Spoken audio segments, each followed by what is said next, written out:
किसान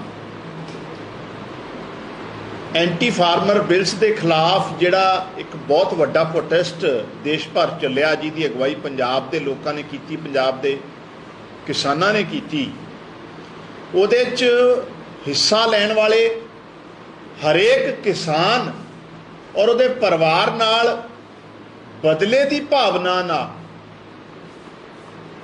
वेंडेटे नाल, जिस तरीके नाल मोदी साहब की सरकार लगातार पेश आ रही है,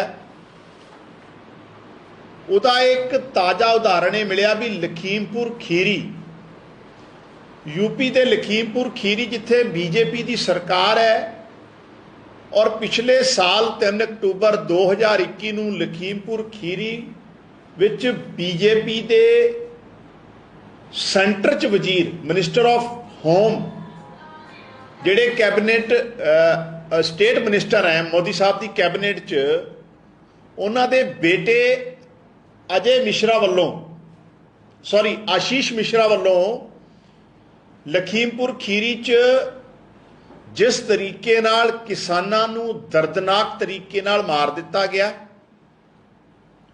ईवन एक साडे पत्रकार दोस्त नूं भी उत्थे गड्डियां दे थल्ले रौंद के और 4 लोग मारे गए दिन दिहाड़े। इस हत्याकांड नूं देश के minister of state home affairs जिहड़े मोदी साहब की कैबिनेट च उन्हां दे बेटे आशीष मिश्रा वालों और अज तक मोदी साहब ने उस प्राइम अक्यूज्ड दे फादर नूं अजय टैनी मिश्रा जिहड़े मोदी साहब की कैबिनेट का हिस्सा है उन्होंने बाहर नहीं किया। और 1 साल तो किसान जथेबंदियां और किसान लगातार संघर्ष कर रहे हैं। उत्थे किसानां ते झूठे परचे दर्ज करके उन्होंने जेल च धक्या होया। हत्याकांड बीजेपी का सेंटर का वजीर उहदा मुंडा अंजाम दिंदा है, लेकिन बेदोशे किसानां नूं उत्थे जिहड़ा पिछले 1 साल तो उन्हां ते FIR झूठियां दर्ज करके जेलों च धक्या होया। ना उन्हां नूं किसी तरह का जस्टिस मिलिया ते ना जिहड़ा प्राइम अक्यूज्ड अजय मिश्रा का बेटा आशीष मिश्रा सी उहदे नाल दे जिहड़े लोग सी उन्हां नूं कोई सख्त कार्रवाई उहते अजे तक सरकार ने की है। और इसे करके पंजाब के हज़ारां किसान कल अलग अलग जथेबंदियां दे लखीमपुर खीरी च मोदी साहब की सरकार तो और योगी जिहड़े बीजेपी के मुख्यमंत्री हैं उत्तर प्रदेश के, उन्हां तो न्याय की जस्टिस की गुहार करने वास्ते प्रोटेस्ट करने वास्ते लखीमपुर खीरी गए हैं। आम आदमी पार्टी किसानां दे इस संघर्ष उन्हां दे नाल खड़ी है, उन्हां दा समर्थन करती है। और जिस तरीके नाल एक एक करके किसानी अंदोलन तो बाद बदले की भावना नाल मोदी साहब दी सरकार काम कर रही है, चाहे वह MSP का विषय ले लो। पहला कहा गया सी MSP लीगलाइज करांगे, वो नहीं कीती। फिर यह कहा गया सी भी कमेटी बनाई जाऊगी जिसे किसानां नूं जिहड़ी है नुमाइंदगी दी जाऊगी। MSP की बनाई गई कमेटी 23 मैंबर वो रखे गए जिहड़े बीजेपी की सरकार के हिस्सा सी, जिन्हां ने काले कानून बिल जिहड़े काले कानून बनाए सी या बिल ड्राफ्ट कीते सी। और किसानां नूं और खासकर पंजाब नूं उहदे च कोई नुमाइंदगी नहीं दी गई। वार वार देश के किसानां नूं, पंजाब के किसानां नूं नीचा दिखाया जा रहा, बदले की भावना नाल उन्हां दे खिलाफ कार्रवाइयां कीतियां जा रही। लखीमपुर खीरी के किसानां दे हत्याकांड वास्ते अजे तक कोई जस्टिस नहीं दिता गया। अजय मिश्रा जी का बेटा जिहड़ा आशीष मिश्रा प्राइम अक्यूज्ड है, अजय मिश्रा नूं हजे तक मोदी साहब ने अपनी सरकार तो बाहर नहीं किया। ये सारियां चीज़ां ये दर्शाउंदियां, ये साबित करदियां है कि भाजपा सरकार जिहड़ी मोदी साहब जी की अगवाई कर रहा है वो लगातार देश के किसानां नूं, देश के किसानां के खिलाफ अपना जिहड़ा एजेंडा है, जिहड़ा रवैया वो दिखा रही और बदले की भावना नाल काम कर रही है। दूजे पासे ਵੱਡੇ ਰਹੀਸ ਕਾਰੋਬਾਰੀਆਂ ਨੂੰ, ਕਾਰਪੋਰੇਟ ਘਰਾਣਿਆਂ ਨੂੰ ਮਦਦ ਕੀਤੀ ਜਾ ਰਹੀ ਹੈ।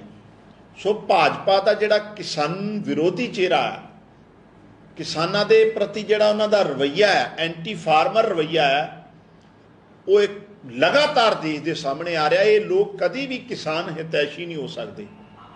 ਔਰ ਪੰਜਾਬ ਦੇ ਕਿਸਾਨਾਂ ਵੱਲੋਂ ਜਿਹੜਾ ਸਮਰਥਨ ਦਿੱਤਾ ਹੈ ਲਖੀਮਪੁਰ ਖੀਰੀ 'ਚ ਜਾ ਕੇ ਸੰਘਰਸ਼ ਨੂੰ ਹੋਰ ਤੇਜ਼ੀ ਲਿਆਉਣ ਵਾਸਤੇ, ਉਹਦੇ ਲਈ ਮਾਨ ਸਾਹਿਬ ਦੀ ਸਰਕਾਰ ਔਰ ਆਮ ਆਦਮੀ ਪਾਰਟੀ ਡਟ ਕੇ ਕਿਸਾਨਾਂ ਦੇ ਨਾਲ ਖੜੀ। ਔਰ ਆਉਣ ਵਾਲੇ ਟਾਈਮ 'ਚ ਵੀ ਕਿਸਾਨਾਂ ਦੇ ਪੱਖ 'ਚ ਜਿਹੜੇ ਵੀ ਫੈਸਲੇ ਲੈਣੇ ਪਏ, ਜਿਸ ਤਰੀਕੇ ਨਾਲ ਵੀ ਰਵੱਈਆ ਬਣਾਉਣਾ ਪਿਆ, ਪੰਜਾਬ ਸਰਕਾਰ ਔਰ ਆਮ ਆਦਮੀ ਪਾਰਟੀ ਡਟ ਕੇ ਕਿਸਾਨਾਂ ਦੇ ਨਾਲ ਹੈ। ਚਾਹੇ ਉਹ ਲਖੀਮਪੁਰ ਖੀਰੀ ਦੇ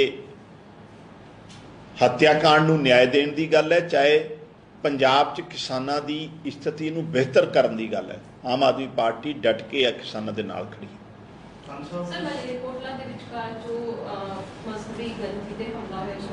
ਕਿਹੜਾ ਕੀ ਹੋਇਆ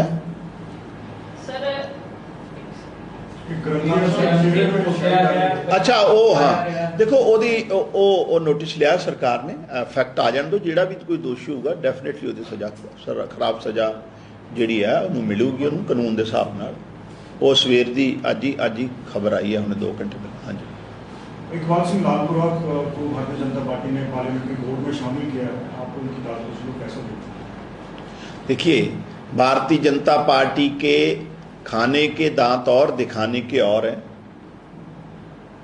ये लगातार जब से मोदी साहब देश के प्रधानमंत्री बने और खासकर जब से काले कानून जो आए थे किसानों के खिलाफ, जिस तरीके से पंजाब ने अगुवाई की है, पार्टिकुलर पंजाब और पंजाब के किसानों के खिलाफ लगातार मोदी साहब की सरकार साजिशें कर रही है। तो मुझे नहीं लगता, ये तो उनका आंतरिक मामला है भी पार्लियामेंट्री बोर्ड में किसको लेना नहीं लेना, लेकिन जो मैंने पहले बात की थी, दिखाने के दांत और है, खाने के और है। कांग्रेस नेता के ऊपर आरोप है कि उन्होंने जगदीश टाइटलर की टी-शर्ट पहनी और वो फोटोज वायरल हो गई, इससे सिख समुदाय की भावनाएं आहत हुई हैं। आप इसको कैसे देखते हैं? क्योंकि कांग्रेस ये कह रही है, राजा बड़िंग कह रहे हैं कि वो कांग्रेस के नेता है ही ना, यूथ कांग्रेस में ना चेयरमैन है। देखिए, कांग्रेस ने हमेशा ही जिस तरीके से पहले जेनोसाइड किया सिखों का, दिल्ली में गुरु दरबार साहब पे अटैक किया, उसके बाद लगातार जो इन दोनों घटनाओं में मेन दोषी थे उनको बड़े बड़े ओहदे दे के, बड़ी बड़ी पोजीशन सरकार में और पार्टी में दे के नवाजा, और हमेशा सिखों के जो जख्म है उन पर नमक छिड़कने का काम कांग्रेस ने किया है। वो रिवायत अभी भी कांग्रेस की जारी है। और जिस तरीके से ये कल वाली जो घटना हुई है, ये दर्शाती है भी कांग्रेस की जो मानसिकता है, जो एंटी पंजाब और पर्टिकुलर एंटी सिख्स जो मानसिकता है, उसका प्रगटावा एक बार फिर कांग्रेस ने किया है। लोग इसका जवाब आने वाले समय में फिर देंगे। ये एग्रीकल्चर डिपार्टमेंट में जो 150 करोड़ रुपए का घपला हुआ है, उसकी जांच के आदेश दिए गए हैं क्या? क्योंकि उस वक्त तत्कालीन जो कृषि मंत्री थे कैप्टन अमरिंदर सिंह जी थे, उनको भी पूछताछ के लिए बुलाया जा सकता है। देखो,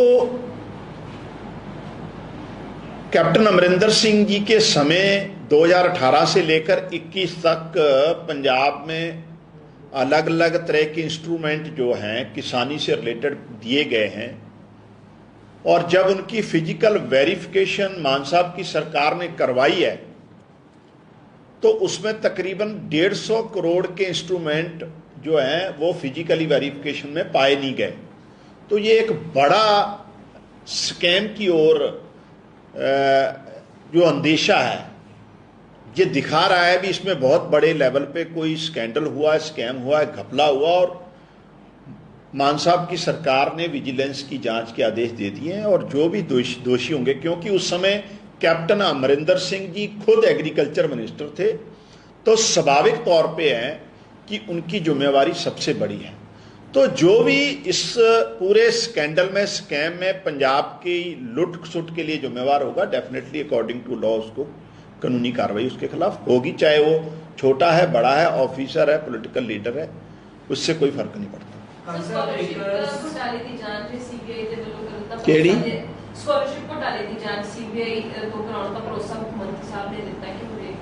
नहीं नहीं नहीं, ऑलरेडी मुख्यमंत्री जी ऐसी स्कॉलरशिप जी जांच है वो करवा रहे हैं, और पंजाब सरकार डेफिनेटली आने वाले टाइम च ਇਹਦੀ सच्चाई ਜਿਹੜਾ ਹੈ ਪੰਜਾਬ ਦੇ ਲੋਕਾਂ ਦੇ ਸਾਹਮਣੇ ਰੱਖੂਗੀ। ਇਹ ਵੀ ਉਸੇ ਤਰੀਕੇ ਦਾ ਇੱਕ ਸਕੈਮ ਹੈ ਜਿਹੜਾ ਐਗਰੀਕਲਚਰ ਇੰਸਟਰੂਮੈਂਟ ਨੂੰ ਲੈ ਕੇ ਸਾਹਮਣੇ ਆਇਆ। ਸੋ ਜਿਹੜੇ ਵੀ ਡਿਪਾਰਟਮੈਂਟ ਨੂੰ ਹੱਥ ਪਾ ਲਓ ਉੱਥੇ ਇੱਕ ਵੱਡਾ ਸਕੈਂਡਲ ਔਰ ਸਕੈਮ ਸਾਹਮਣੇ ਆ ਜਾਂਦਾ ਆ, ਔਰ ਇਸੇ ਹੀ ਡਿਪਾਰਟਮੈਂਟ ਦੇ ਮਿਨਿਸਟਰ ਨੂੰ ਉਸ ਟਾਈਮ ਕਲੀਨ ਚਿੱਟ ਦੇਤੀ ਸੀ। ਸੋ ਸੁਭਾਵਿਕ ਤੌਰ ਤੇ ਇੱਕ ਦੂਜੇ ਨੂੰ ਬਚਾਉਣ ਦੀਆਂ ਹੀ ਕੋਸ਼ਿਸ਼ਾਂ ਰਹੀਆਂ, ਔਰ ਹਿੱਸੇਦਾਰੀ ਦਾ ਮਾਮਲਾ ਸਾਹਮਣੇ ਆ ਰਿਹਾ ਹੈ, ਔਰ law will take it's on course, ਔਰ ਸਾਰੀ ਸੱਚਾਈ ਪੰਜਾਬ ਦੇ ਲੋਕਾਂ ਦੇ ਸਾਹਮਣੇ ਰੱਖੀ ਜਾਊਗੀ। ਕਾਂਸਰ ਇਸ ਮਾਮਲੇ 'ਚ ਸੀਬੀਆਈ ਨੇ ਚਿੱਠੀ ਵੀ ਲਿਖੀ ਹੈਗੀ ਹੈ ਸਰਕਾਰ ਨੂੰ ਕਿ ਅਸੀਂ ਇੰਟਰਸਟਡ ਹੈਗੇ, ਤੇ ਸੀਐਮ ਸਾਹਿਬ ਨੇ ਹਾਮੀ ਭਰੀ ਸਕਾਲਰਸ਼ਿਪ ਸਕੈਮ ਮਾਮਲੇ 'ਚ ਕੀ ਕਰਵਾਉਣ ਅੱਗੇ ਫਾਈਲ ਨਹੀਂ ਦੇਖੋ, ਮੇਰੀ ਬੇਨਤੀ ਸੁਣੋ, ਮਾਨ ਸਾਹਿਬ ਦੀ ਸਰਕਾਰ ਨੇ ਕਿਸੇ ਨਾਲ ਹਿੱਸੇਦਾਰੀ ਨਹੀਂ ਰੱਖਣੀ ਤੇ ਨਾ ਕਰਨਾ ਫੇਵਰ ਕਿਸੇ ਨੂੰ। ਪੰਜਾਬ ਦੀਆਂ ਏਜੰਸੀਆਂ ਪੂਰੀਆਂ ਕੰਪੀਟੈਂਟ ਹੈ, ਔਰ ਇਸ ਕਰਕੇ ਸਾਰਾ ਦੁੱਧ ਦਾ ਦੁੱਧ ਪਾਣੀ ਦਾ ਪਾਣੀ ਪੰਜਾਬ ਦੇ ਲੋਕਾਂ ਦੇ ਸਾਹਮਣੇ ਅਸੀਂ ਰੱਖਾਂਗੇ। ਸਾਡੇ ਕੋਲ ਬਹੁਤ ਸ਼ਾਨਦਾਰ ਆਫੀਸਰ ਸਾਹਿਬਾਨ ਹੈ। ਇਹ ਤੇ ਮੁਸ਼ਕਲ ਉਦੋਂ ਹੁੰਦੀ ਹੈ ਜਦੋਂ ਕਿਤੇ ਹਿੱਸੇਦਾਰੀ ਦਾ ਮਾਮਲਾ ਹੋਵੇ। ਸੋ ਮੈਨੂੰ ਨਹੀਂ ਲੱਗਦਾ, ਔਰ ਮਾਨ ਸਾਹਿਬ ਆਲਰੇਡੀ ਇਹ ਸਾਰੇ ਐਸਸੀ ਸਕਾਲਰਸ਼ਿਪ ਜਿਹੜੀ ਹੈ ਬੱਚਿਆਂ ਦੀ और तो ऑलरेडी एक इंक्वायरी मार्क कर चुके हैं और जांच चल रही है। पंजाब सरकार विजिलेंस ही करेगी जांच? डेफिनेटली पंजाब सरकार ही करा रही है। खान साहब एग्रीकल्चर डिपार्टमेंट ਦੇ ਸਕੈਮ ਨੂੰ ਹੱਥ ਪਾ ਲਿਆ, ਤੁਸੀਂ ਫੋਰੈਸਟ ਨੂੰ ਪਾ ਲਿਆ, ਸਕਾਲਰਸ਼ਿਪ ਸਕੈਮ ਨੂੰ ਪਾ ਲਿਆ, ਅੱਗੇ ਹੋਰ ਕਿਹੜੇ ਡਿਪਾਰਟਮੈਂਟ ਕਰੀਏ ਕੀ? ਹੋਰ ਕਿਹਦੀ ਤਿਆਰੀ? ਹੁਣ ਵੇਖੋ ਤੁਸੀਂ ਐਗਰੀਕਲਚਰ ਡਿਪਾਰਟਮੈਂਟ ਔਰ ਖਾਸ ਫੂਡ ਐਂਡ ਸਪਲਾਈ ਜਿਹੜਾ ਡਿਪਾਰਟਮੈਂਟ ਹੈ ਉਹਦੇ 'ਚ ਜਿਹੜੀ ਟਰਾਂਸਪੋਰਟੇਸ਼ਨ 'ਚ ਜਿਹੜੀ ਟਰੱਕਾਂ ਦੇ ਰਾਹੀਂ ਹੋਣੀ ਸੀ ਉਹ ਸਕੂਟਰ, ਮੋਟਰਸਾਈਕਲ, ਕਾਰ ਦੁਆਰਾ ਟਰਾਂਸਪੋਰਟੇਸ਼ਨ ਹੋਈ ਹੈ। ਤੇ ਆਪੇ ਹੀ ਦਰਸਾਉਂਦਾ ਹੈ ਵੀ ਇਸ ਕਿਸ ਤਰੀਕੇ ਨਾਲ ਆਪਸੀ ਸਹਿਮਤੀ ਨਾਲ ਲੁੱਟ ਖਸੁੱਟ ਪੰਜਾਬ 'ਚ ਹੁੰਦੀ ਰਹੀ ਹੈ, ਔਰ ਉਹ ਸਾਰੀ ਚੀਜ਼ ਦੀ, ਔਰ ਇੱਕ ਦੋ ਲੋਕ ਫੜੇ ਵੀ ਗਏ ਅੰਮ੍ਰਿਤਸਰ 'ਚ, ਆਪਣਾ ਸੌਰੀ ਲੁਧਿਆਣੇ 'ਚੋਂ। ਸੋ ਡੈਫੀਨੇਟਲੀ ਹਾਂ, ਇਹਦੇ 'ਚ ਕੋਈ ਦੋ ਰਾਏ ਨਹੀਂ। ਜਿਹੜਾ ਤੁਹਾਡਾ ਸਵਾਲ ਸੀ ਵੀ ਜਿਹੜੇ ਵੀ ਮਹਿਕਮੇ ਨੂੰ ਅਸੀਂ ਹੱਥ ਪਾਇਆ ਅਜੇ ਤੱਕ, ਚਾਹੇ ਆਯੁਸ਼ਮਾਨ ਦੀ ਗੱਲ ਕਰ ਲਓ, ਐਸਸੀ ਬੱਚਿਆਂ ਦੀ ਸਕਾਲਰਸ਼ਿਪ ਦੀ ਗੱਲ ਕਰ ਲਓ, ਅਨਾਜ ਘੁਟਾਲੇ ਦੀ ਆ ਫੂਡ ਐਂਡ ਸਪਲਾਈ ਡਿਪਾਰਟਮੈਂਟ ਦੀ ਗੱਲ ਕਰ ਲਓ, ਕੋਈ ਨਾ ਕੋਈ ਇੱਕ ਘਪਲਾ ਜਿਹੜਾ ਆ ਸਕੈਮ ਉੱਥੋਂ ਨਿਕਲਦਾ ਆ ਰਿਹਾ। ਜਿਹੜੀ ਕਾਗਜ਼ਾਂ 'ਚ ਜਿਹੜਾ ਰਿਕਾਰਡ ਹੋਰ ਚੀਜ਼ ਹੈ ਤੇ ਫਿਜ਼ੀਕਲੀ ਜਦੋਂ ਉਹਦੀ ਵੈਰੀਫਿਕੇਸ਼ਨ ਹੁੰਦੀ ਹੈ ਉੱਥੇ ਚੀਜ਼ ਹੋਰ ਨਿਕਲਦੀ ਹੈ। ਤਾਂ ਸੁਭਾਵਿਕ ਪੰਜਾਬ ਦੇ ਲੋਕ ਜਾਣਦੇ ਆ ਕਿ ਪਿਛਲੇ ਸਾਲਾਂ 'ਚ ਲੁੱਟ ਖਸੁੱਟ ਹੋਈ ਹੈ, ਪੰਜਾਬ ਦੇ ਖਜ਼ਾਨੇ ਨੂੰ ਚੂਨਾ ਲੱਗਦਾ ਰਿਹਾ। तो लेकिन असी कोई लिहाज नहीं करना। मान साहब की सरकार ने बड़ा ही साफ सुथरे तरीके नाल हरेक महकमे इनकुआरी भी होगी, जिहड़ी पिछली लुट खसुट लई जिम्मेवार है उन्होंने सज़ा भी होगी, और आने वाले टाइम च भी किसी तरह की कोताही नहीं करन दित्ती जाऊगी। शुक्रिया।